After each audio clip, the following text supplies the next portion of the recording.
여러분, 혹시 매일 요리하시는 어머니가 갑자기 폐암 진단을 받으셨다면 어떤 기분이실까요? 담배 한 번 피운 적 없으신 분이 말입니다. 안타깝게도 저희 어머니가 바로 그런 경우였습니다. 그리고 놀랍게도 우리나라 여성 폐암 환자의 90%가 비흡연자라는 사실 알고 계신가요? 오늘 제가 말씀드릴 내용을 들으시면 왜 이런 일이 벌어지는지, 그리고 우리 가족을 어떻게 지킬 수 있는지 분명히 알게 되실 겁니다. 그러니 영상 중간에 끄지 마시고 꼭 끝까지 시청해 주세요. 최근 급식 종사자들을 대상으로 한 충격적인 연구 결과가 발표됐습니다. 하루 8시간 주방에서 일하는 분들 10명 중 3명이 폐해 이상 소견을 받았다는 겁니다. 모두 젊고 건강한 분들이었는데 오직 주방에서 발생하는 공기 때문에 이런 변화가 생긴 것이죠. 이 한 가지 사실만으로도 우리가 매일 사용하는 주방이 얼마나 위험한 공간인지 알 수 있습니다. 여러분이 지금까지 안전하다고 믿어왔던 우리 집 주방이 사실은 자동차 배기가스와 다름없는 독성 물질을 뿜어내고 있다는 사실 믿어지시나요? 더 충격적인 건 대부분의 사람들이 이 사실을 모른 채 매일 새끼를 해드시고 계시다는 겁니다. 하지만 오늘 이후로는 달라질 겁니다. 왜냐하면 제가 말씀드릴 방법들만 제대로 실천하셔도 여러분과 가족의 폐 건강을 완전히 바꿀 수 있기 때문입니다. 가스불이 켜지는 그 순간 우리는 단순히 이산화탄소만 마시는 게 아닙니다. 불꽃이 산소를 충분히 공급받지 못하면 일산화탄소가 발생하죠. 이 가스는 소량만 들어와도 두통과 어지럼증을 일으키고 고농도에서는 생명을 위협할 정도로 위험합니다. 실제로 연탄가스 중독 사고의 주범이 바로 일산화탄소였거든요. 그런데 많은 분들이 연탄은 위험하다고 생각하시면서 가스레인지는 안전하다고 여기시는 것 참 아이러니하죠. 더 심각한 문제는 가스불의 온도입니다. 섭씨 800도에서 1300도까지 치솟는 이 열은 공기 중의 질소와 산소를 반응시켜 이산화질소를 만들어냅니다. 이게 바로 자동차 배기가스와 같은 성분이에요. 결국 주방에서 요리한다는 건 매번 작은 배기가스 옆에 서 있는 것과 다를 바 없다는 얘기죠. 생각해 보세요. 길에서 자동차 배기가스를 맡으면 피하려고 하시잖아요. 그런데 집에서는 그보다 더 독한 걸 매일 마시고 계신 겁니다. 많은 분들이 후드를 켜면 괜찮다고 생각하시는데 후드는 완벽한 해결책이 아닙니다. 후드가 잡아내지 못한 기체는 그대로 우리 코와 폐로 들어가거든요. 특히 창문을 하나만 열어놓는 경우가 많은데 이렇게 하면 공기가 순환하지 않아 효과가 거의 없어요. 마치 목욕탕에서 샤워기만 틀어놓고 환풍기는 안 돌리는 것과 같다고 보시면 됩니다. 습기는 그대로 있으면서 따뜻한 물만 계속 나오는 거죠. 반드시 2곳 이상을 열어 바람이 통하도록 해야만 유해 물질이 제대로 해석됩니다. 공기는 흐름이 있어야 움직여요. 한쪽으로만 열려 있으면 들어오는 공기와 나가는 공기가 제대로 순환하지 않습니다. 이건 물리학의 기본 원리이기도 해요. 이 문제가 결코 과장이 아니라는 걸 보여주는 게 바로 우리나라 여성 폐암 통계입니다. 약 90%가 흡연과 무관한 분들이에요. 많은 연구자들이 그 원인을 주방 문화에서 찾고 있습니다. 특히 우리나라는 볶음, 튀김 요리가 많고 집에서 직접 요리하는 문화가 발달해 있어서 노출 빈도가 높다는 분석도 나오고 있어요. 저희 어머니 역시 마찬가지였습니다. 평생 담배 한 대 피운 적 없으시고 건강하게 사셨는데 갑자기 폐암 진단을 받으셨어요. 수술은 받으셨지만 예전처럼 활동하기는 어려우셨습니다. 의사 선생님 말씀으로는 오랜 기간 주방에서 요리하시면서 축적된 독성 물질이 원인일 가능성이 높다고 하셨어요. 그때서야 저는 깨달았습니다. 우리가 얼마나 무방비로 위험에 노출되어 있는지를요. 이런 사례는 주변에서도 쉽게 찾을 수 있어요. 평생 건강하게 사신 분들이 갑자기 호흡기 질환이나 폐 관련 문제로 고생하시는 경우 말입니다. 대부분 원인을 찾지 못하고 그냥 나이 탓으로 돌리시는데 실제로는 수십 년간 축적된 실내 공기 오염이 주범일 가능성이 높습니다. 그렇다면 전기레인지는 안전할까요? 전기레인지에도 하이라이트와 인덕션 두 가지가 있는데 불꽃은 없지만 조리 과정에서 음식물이 타거나 고온에 노출되면 또 다른 유해 성분이 생길 수 있어요. 그래서 전기레인지를 사용하더라도 환기는 필수입니다. 하지만 가스에 비해 일산화탄소나 이산화질소 같은 치명적인 가스를 만들지 않기 때문에 훨씬 안전하죠. 전자파 걱정을 하시는 분들도 계신데 전자파는 거리를 조금만 두어도 세기가 급격히 줄어듭니다. 조리할 때 가능한 한 조리대에 바짝 붙지 않고 약간 떨어져서 사용하면 전자파 영향을 최소화할 수 있어요. 팔 길이 정도만 떨어져도 노출량이 현저히 줄어든다는 연구 결과가 있습니다. 결론적으로 가스레인지는 우리 상상보다 훨씬 더 위험하고 차라리 전기레인지, 전자파를 맞는 편이 낫다고 단정할 수 있을 정도입니다. 특히 전자파는 세기를 조절할 수 있고 사용 습관만 바꿔도 노출을 줄일 수 있지만 가스레인지에서 발생하는 유해가스는 조절이 불가능해요. 그래서 이제는 우리 주방도 변화를 맞이해야 합니다. 여기서 하나 더 주의하실 점이 있어요. 집에서 사용하는 전기밥솥 내솥이 오래되어 코팅이 벗겨진 경우 말입니다. 겉이 알루미늄으로 되어 있다면 벗겨진 부분에서 알루미늄 성분이 음식으로 들어갈 수 있거든요. 대부분은 신장을 통해 배출되지만 장기간 축적되면 뇌에 쌓여 치매와 관련이 있다는 보고도 있어요. 알루미늄이 뇌에 축적되는 과정을 좀 더 자세히 설명해 드리면 처음에는 몸의 해독 시스템이 잘 작동해서 대부분 배출됩니다. 하지만 나이가 들면서 신장 기능이 떨어지거나 지속적으로 노출되면 조금씩 쌓이기 시작해요. 특히 뇌 조직은 한번 손상되면 회복이 어렵기 때문에 더욱 주의해야 합니다. 스테인레스 내솥이라고 해도 영원히 부식되지 않는 건 아닙니다. 관리가 부족하면 붉은 녹이 슬고 그 과정에서 니켈이나 크로뮴이 조금씩 빠져나올 수 있어요. 니켈은 알레르기 반응을 일으킬 수 있고 크로뮴 중에서도 유가 크로뮴은 발암물질로 분류되어 있습니다. 따라서 내솥은 정기적으로 확인하고 이상이 보이면 교체하는 것이 안전합니다. 플라스틱 용기 사용에 대해서도 말씀드리고 싶어요. 편리하다고 전자레인지에 플라스틱 용기를 그대로 넣는 경우가 많은데 고온에 노출된 플라스틱에서는 환경호르몬이 배출될 수 있습니다. 특히 뜨거운 국물이나 기름기가 많은 음식을 담으면 그 위험은 더 커져요. 환경호르몬은 우리 몸의 호르몬 시스템을 교란시키는 화학물질입니다. 겉으로는 별다른 증상이 나타나지 않아서 위험성을 느끼기 어렵지만 일상적으로 이런 노출이 반복되면 몸속 호르몬 체계에 영향을 미쳐 내분비계 질환이나 대사 문제로 이어질 수 있습니다. 특히 성장기 아이들이나 임신부에게는 더욱 위험할 수 있어요. 그럼 구체적으로 어떻게 해야 할까요? 먼저 환기 습관부터 바꿔야 합니다. 많은 분들이 창문을 살짝만 열어놓고 환기가 됐다고 생각하시는데 공기가 순환하려면 최소한 2군데 이상이 열려야 해요. 공기의 흐름이 있어야만 유해 물질이 빠져나가고 새로운 공기가 들어옵니다. 한쪽만 열어놓으면 사실상 효과가 거의 없어요. 이걸 좀 더 과학적으로 설명해 드리면 공기는 압력 차이에 의해 움직입니다. 한쪽 창문만 열어놓으면 들어오는 공기와 나가는 공기의 통로가 같아서 제대로 된 순환이 일어나지 않아요. 마치 병에 구멍을 하나만 뚫어놓은 것과 같다고 보시면 됩니다. 물이 잘 안 나오잖아요. 하지만 구멍을 2개 뚫으면 공기가 들어가면서 물이 잘 나오는 것처럼 창문도 2곳을 열어야 공기가 제대로 순환합니다.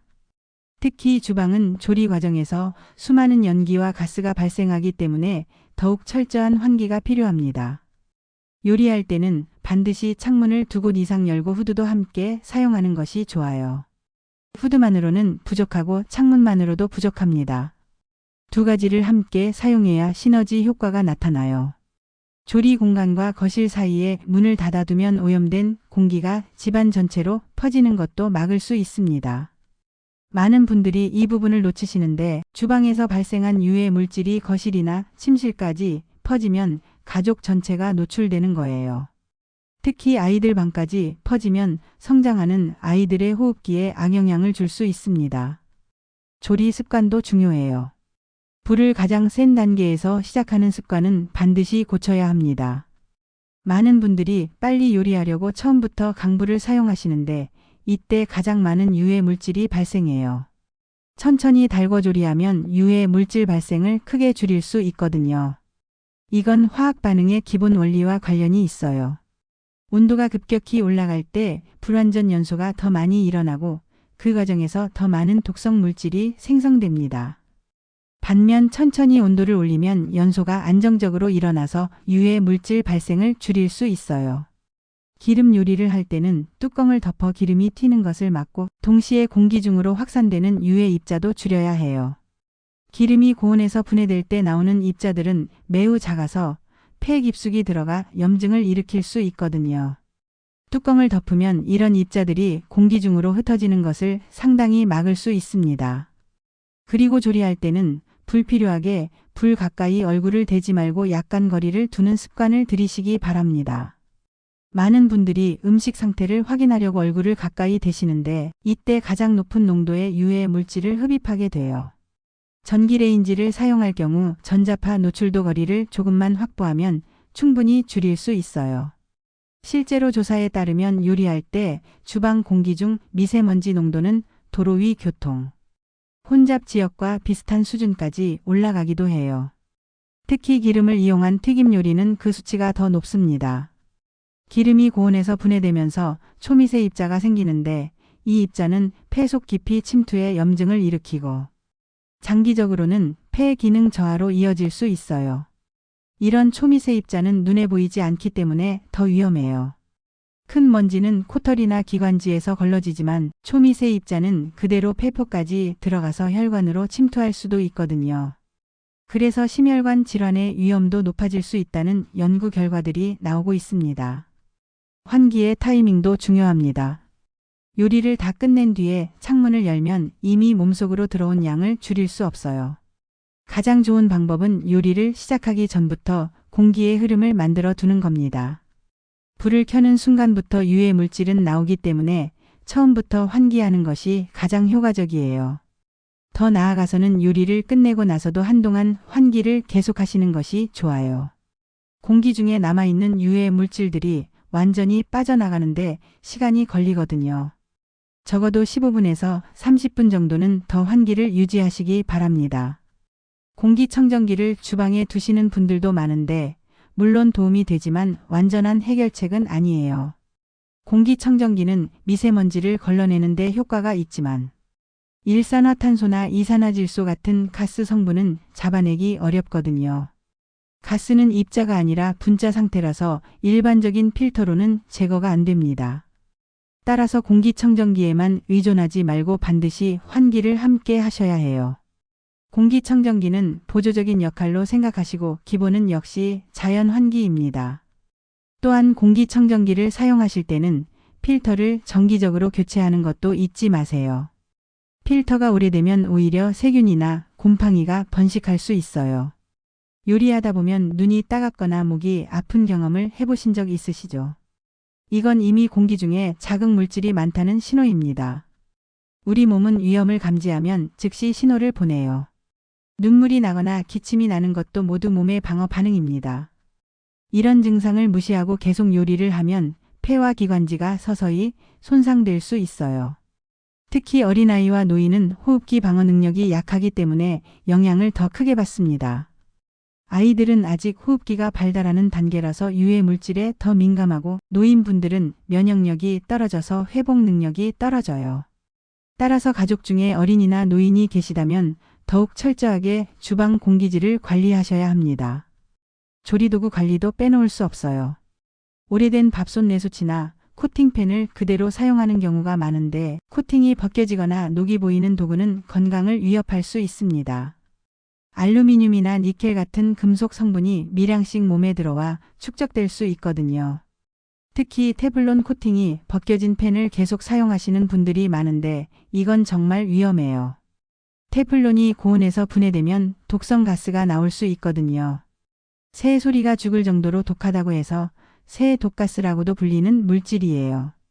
사람에게도 독감과 비슷한 증상을 일으킬 수 있습니다. 아깝다고 계속 쓰지 말고 주기적으로 점검해서 이상이 보이면 과감하게 교체하는 것이 필요해요. 건강을 잃으면 그 치료비가 조리도구 값보다 훨씬 비쌀 테니까요. 예방이 치료보다 훨씬 경제적이기도 하고 효과적이기도 합니다.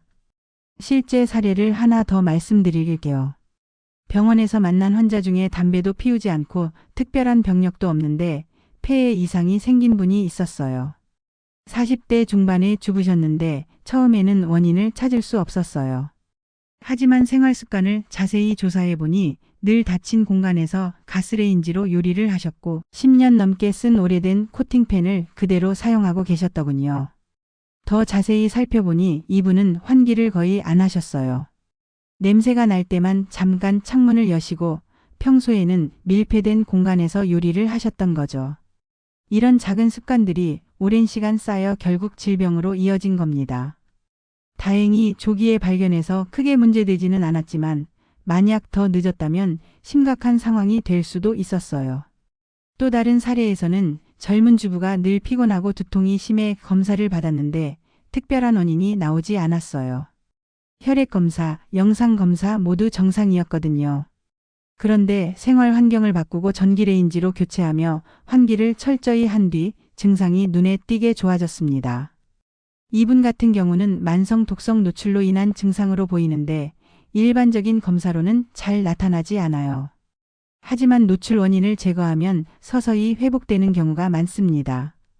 이런 사례는 의학적으로도 반복 확인되고 있어요. 환경을 바꾸는 것만으로도 건강이 크게 개선될 수 있다는 것을 보여주는 좋은 예입니다. 건강을 지키는 일은 거창하지 않습니다. 거창한 치료나 고가의 보조제가 필요한 게 아니라 오히려 매일 반복되는 환경과 습관을 조금만 바꾸면 돼요. 오래된 도구는 교체하고 환기를 생활화하며 불필요한 유해 물질 노출을 줄이는 것. 그것이 가장 강력한 예방책입니다. 정리해보면 이렇습니다. 첫째, 환기입니다. 주방 환기는 선택이 아니라 필수예요. 창문을 반드시 2곳 이상 열어야 공기가 흐르고 가능하다면 요리를 시작하기 전부터 바람이 통하는 길을 만들어 두세요. 후드도 함께 켜서 공기를 밖으로 내보내야 효과가 있어요. 작은 선풍기나 환기 장치를 창문 옆에 두어 바람의 흐름을 인위적으로 만들어 주는 것도 좋은 방법입니다. 둘째, 조리 습관을 바꾸는 겁니다. 불을 가장 센 단계에서 시작하는 습관은 반드시 고치셔야 해요. 천천히 달궈 조리하면 유해 물질 발생을 크게 줄일 수 있거든요. 기름 요리할 때는 뚜껑을 덮어 기름이 튀는 것을 막고 동시에 공기 중으로 확산되는 유해 입자도 줄여야 합니다. 그리고 조리 중에는 불필요하게 얼굴을 가까이 대지 말고 적당한 거리를 유지하세요. 셋째, 도구 관리예요. 오래된 밥솥 내소치나 코팅팬을 그대로 사용하지 마시고 코팅이 벗겨지거나 녹이 보이는 도구는 건강을 위협할 수 있으니 주기적으로 점검해서 교체하세요. 플라스틱 용기를 전자레인지에 넣는 습관도 버려야 해요. 반드시 전용 용기를 사용하시기 바랍니다. 넷째, 의식의 변화입니다. 많은 분들이 집안은 안전하다고 믿지만 집이야말로 우리가 가장 오래 머무는 공간이에요. 하루 종일 직장에서 일해도 8시간이지만 집에서는 16시간을 보내잖아요. 요리하면서 눈이 따갑거나 목이 아픈 적이 있다면 이미 신호를 받은 겁니다. 그 신호를 무시하지 마시고 작은 불편을 대수롭지 않게 넘기지 마세요. 우리 몸은 정말 정직해요. 위험한 걸 감지하면 즉시 알려줍니다. 하지만 그 신호를 계속 무시하면 몸도 포기하게 되고 그때는 이미 돌이킬 수 없는 손상이 생긴 후일 수 있어요. 작은 신호일 때 대응하는 것이 가장 현명한 선택입니다. 다섯째, 장기적인 시각을 갖는 겁니다. 건강은 하루아침에 무너지는 게 아니라 수십 년 동안 쌓인 습관이 몸을 만들어요. 오늘의 작은 선택이 10년 뒤, 20해 뒤의 몸을 결정합니다. 병원에서 만나는 환자분들을 보면 대부분 이렇게 말씀하세요.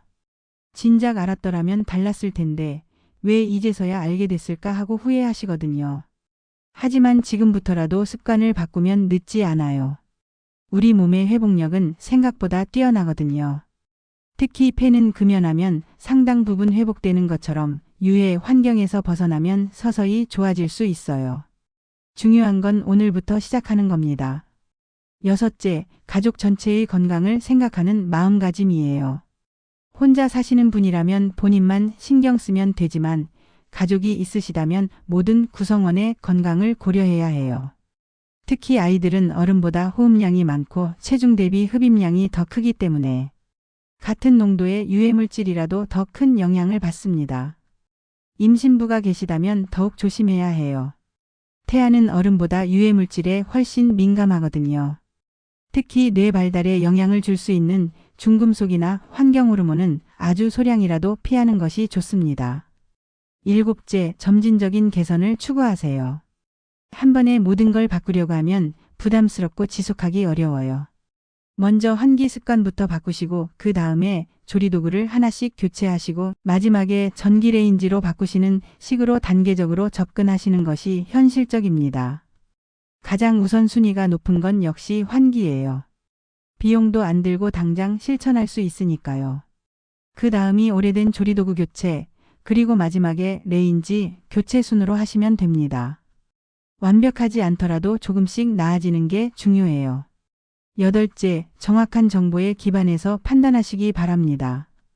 인터넷에는 과장되거나 잘못된 정보들이 많아요. 제가 오늘 말씀드린 내용들은 모두 과학적 연구 결과에 바탕을 둔 것들입니다.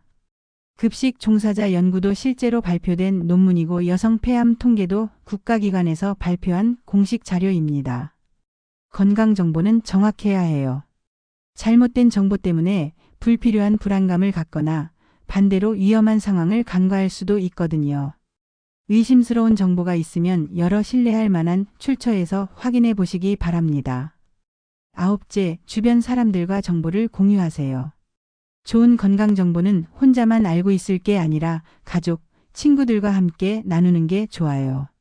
특히 나이 드신 부모님들은 오래된 습관을 바꾸기 어려워하실 수 있는데 자녀가 설득하면 더 잘 들으실 거예요. 주방 환경 개선은 혼자만의 문제가 아니에요. 우리 사회 전체의 건강과도 관련이 있거든요. 의료비 절감, 삶의 질 향상 등 사회적 효과도 클 수 있습니다. 작은 실천이 큰 변화를 만들어낼 수 있어요. 마지막으로 꾸준함이 가장 중요합니다. 건강 습관은 단기간에 효과가 나타나지 않을 수 있어요. 하지만 꾸준히 실천하시면 분명히 차이를 느끼실 겁니다. 처음에는 귀찮고 번거로울 수 있지만 습관이 되면 자연스러워져요. 저도 처음에는 요리할 때마다 창문을 2개씩 여는 게 번거로웠어요. 특히 겨울에는 추워서 더 그랬고요. 하지만 어머니의 병을 겪고 나서는 절대 타협하지 않게 됐어요. 이제는 자연스럽게 몸에 배어서 요리 준비할 때 가장 먼저 창문부터 엽니다. 여러분께 당부드리고 싶어요. 건강을 지키는 일은 거창하지 않습니다. 거창한 치료나 값비싼 약이 필요하지 않아요. 우리가 매일 하는 행동 하나를 바꾸는 것, 그것이 가장 큰 힘을 발휘합니다. 전기레인지로 바꾸는 게 어렵다면 환기라도 꼭 하시고 도구를 당장 교체하기 힘들다면 최소한 점검은 하세요. 가족을 생각하면서 실천하시면 더 의미가 있을 거예요. 우리가 오늘 바꾸는 작은 습관이 사랑하는 가족의 건강을 지키는 일이니까요. 특히 아이들을 위해서라도 안전한 주방 환경을 만들어 주시기 바랍니다. 끝으로 드리고 싶은 말씀은 우리가 매일 호흡하는 공기가 곧 우리의 생명이라는 사실이에요. 보이지 않는다고 해서 안전한 게 아니고 냄새가 안 난다고 해서 해롭지 않은 것도 아닙니다. 작은 습관 하나가 우리의 폐와 심장을 지킬 수 있어요. 여러분의 폐는 여러분이 지켜야 합니다. 건강한 삶은 먼 곳에 있지 않아요. 바로 우리가 매일 사용하는 주방에서부터 시작됩니다. 오늘부터라도 창문 2개를 열어보세요. 오래된 팬이 있다면 한번 점검해 보세요. 작은 변화가 큰 차이를 만들어낼 겁니다.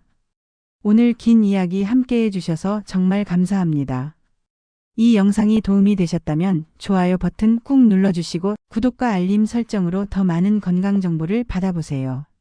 댓글로는 여러분의 주방 환경은 어떤지, 어떤 변화를 시도해 보실 건지 꼭 알려주세요. 혹시 오늘 영상을 보고 실제로 변화를 시도해 보신다면 그 경험도 나눠주시면 정말 감사하겠어요. 여러분의 작은 실천이 다른 분들에게도 큰 도움이 될 수 있거든요. 댓글 하나하나 다 읽어보고 답변 드리려고 노력하고 있으니 부담 갖지 마시고 편하게 남겨주세요. 어디에 사시는지, 몇 살이신지 간단하게만 남겨주셔도 댓글을 읽는 저에게 큰 기쁨이 된답니다. 오늘 영상을 본 분들이 모두 건강한 주방 환경을 만들어 나가셨으면 좋겠어요. 다음에도 생활 속 건강에 꼭 필요한 정보로 찾아뵙겠습니다. 여러분 모두 건강하시고 오늘도 좋은 하루 보내세요.